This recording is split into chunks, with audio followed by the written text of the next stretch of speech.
Everyone thought the billionaire was dead until a stranger in rags burst into her funeral and screamed, "Don't bury her. She's still alive." What happened next shocked the entire nation. The morning sky over Los Angeles Memorial Park was heavy with fog. Rows of black cars lined the road, their headlights dim in the mist. Beneath a large white tent, mourners in dark coats gathered around a golden casket that gleamed beneath the gray sky. Inside lay Jessica Carter, the powerful CEO of Carter Innovations, a tech empire that spanned continents. Her pale face was peaceful, her eyes forever closed, a small layer of cotton tucked into her nostrils. Beside the casket stood her husband, William Carter, his handkerchief clutched tightly, his expression carefully composed. A pastor raised his Bible and began the final prayer. Two grave workers moved forward to lower the casket when suddenly a shout tore through the silence. "Stop! Don't bury her!" The voice was raw, desperate, echoing across the cemetery. Heads turned in shock as a man in a tattered brown coat stumbled out of the crowd. His beard was wild, his hair matted, and an old duffel bag hung from his shoulder. Security rushed to block his path, but he pushed past them, eyes blazing. "I said don't bury her," he shouted again. "She's not dead." A ripple of murmurs spread through the crowd. Someone whispered, "Who is that man?" Another said, "He looks homeless." William's eyes hardened. "Get him out of here," he snapped. "You will respect the dead." The man's voice broke but didn't falter. "My name is Ben Walker," he said. "And I'm telling you, this woman is alive." The air went still. Even the pastor froze mid-sentence. Ben's chest heaved as he pointed toward the casket. "She was given a drug. It slows the heartbeat, makes the body cold. It tricks you into believing she's gone. But she's not.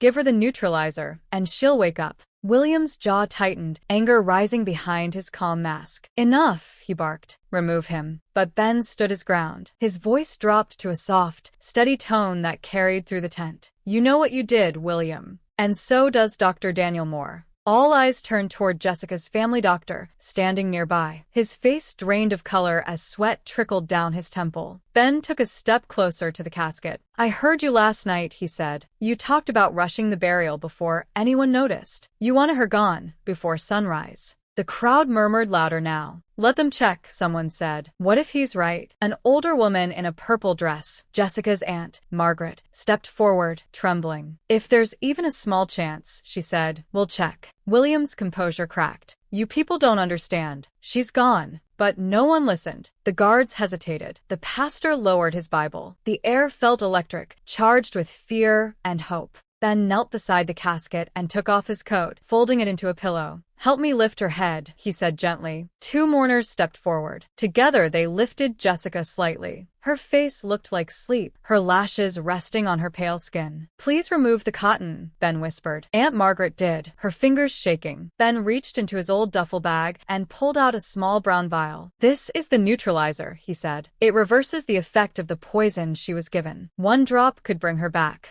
Don't you dare." William lunged forward, but several mourners grabbed him. Ben's hands were steady as he uncapped the vial. He whispered, "Come back, Jessica," and let a single drop fall onto her tongue. Nothing happened. The crowd held its breath. Ben whispered a count under his breath. 1, 2, 3, 4. Then a faint sound broke the silence, a weak cough, barely audible. Jessica's lips trembled. Her chest rose slightly. The crowd erupted. Gasps, screams, prayers filled the air. Jessica Carter, the woman who was about to be buried, was breathing. "She's alive," Aunt Margaret cried, tears streaming down her face. William froze, fury twisting his features. His hand darted into his jacket and pulled out something metallic, a syringe. "Stay back," he roared. "She belongs in the ground." The mourners screamed. Mothers clutched their children. But Ben stood his ground, his ragged coat fluttering in the wind. "Look at her, William," he shouted. "Look at your wife. She's breathing." Jessica coughed again, stronger this time. Her eyes fluttered open, glassy and confused. "Why, William," she whispered, her voice faint but sharp. "Why would you do this to me?" The syringe slipped from his hand and hit the concrete with a metallic clatter. The guards rushed in, tackling him to the ground. The crowd surged forward, phones recording, tears streaming down faces. Jessica was alive, and her husband's secret was out. The courtroom overflowed with reporters the next day. Every news outlet in America carried the headline, "Billionaire buried alive, husband and doctor arrested in stunning plot." Jessica walked in supported by Ben and Aunt Margaret. Her body was weak, but her spirit blazed. William sat at the defense table, cold and expressionless. Beside him sat Dr. Moore, trembling, his head bowed.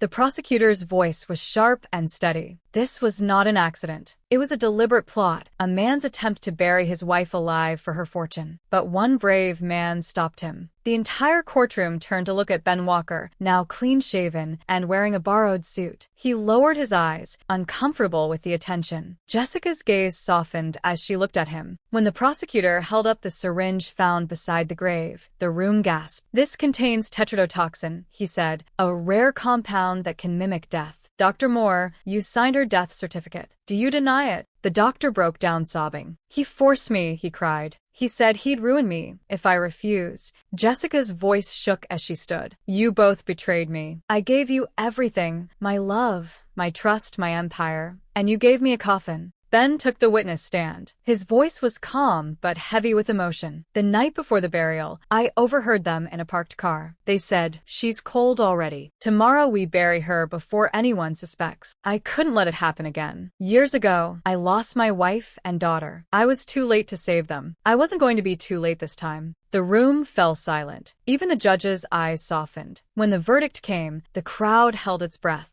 William Carter and Dr. Daniel Moore were found guilty on all charges: attempted murder, conspiracy, and medical fraud. They were sentenced to life in prison. As the guards dragged William away, his voice echoed down the corridor, filled with rage. "It should have been mine, all mine." Months later, Jessica invited Ben to live at her mansion. At first he refused, but she wouldn't take no for an answer. "You gave me my life back," she said. "Let me give you yours." Ben began helping around the estate, fixing computers, organizing schedules, advising quietly behind the scenes. Over time, his intelligence and calm presence drew attention. During a tense board meeting, when a presentation crashed, Ben repaired it within minutes. Everyone stared in disbelief. Jessica smiled proudly and said, "From today, Ben Walker is my special advisor." That moment changed his life. He wasn't a homeless man anymore. He was respected, trusted, and seen. Jessica and Ben spent evenings talking about life, loss, and redemption. She admired his honesty and resilience. He admired her courage and heart. Somewhere in those quiet moments, Jessica began to love him, but Ben never noticed. One day he told her he had met someone, Juliana, a gentle volunteer at a shelter. Jessica smiled even as her heart ached. When Ben married Juliana, Jessica sponsored the wedding, standing proudly as a friend who wished him nothing but happiness.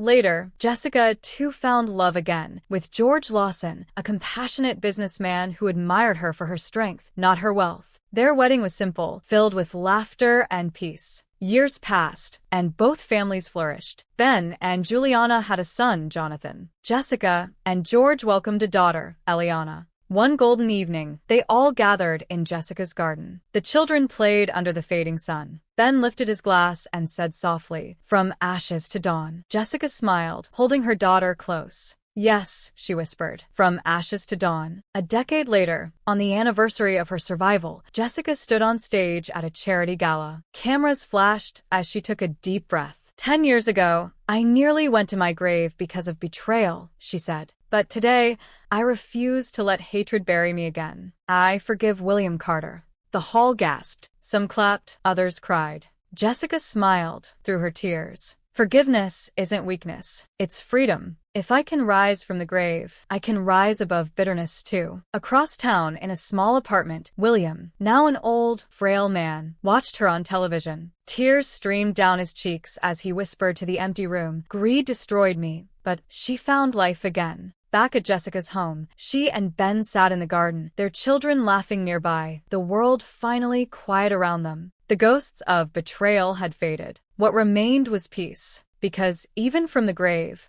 hope can rise. From betrayal, love can bloom. And no matter how dark the night becomes, dawn will always come.